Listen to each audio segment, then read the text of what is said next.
How to record video on Instagram. Hi everybody, welcome back to the channel. In today's video I'll simply guide you through the steps on how you can record videos on Instagram, so make sure to watch the video till the end. In order to record videos on Instagram, all you have to do is open up Instagram. It depends upon where you want to record, whether you're talking about you want to record while uploading a story. Just select the camera icon here, turn on your camera access, and then just press and hold on it to record a specific video for a specific length, as you can see here. This is where our video is actually going to look like. Right now, on the next scenario, let's say that you are posting something, so you just tap the plus icon.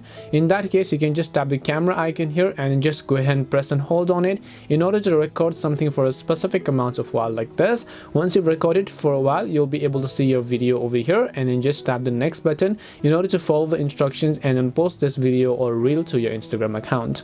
This is how you can record videos on Instagram. Hope this video was helpful. If it did help you, make sure to leave a like and subscribe to the channel.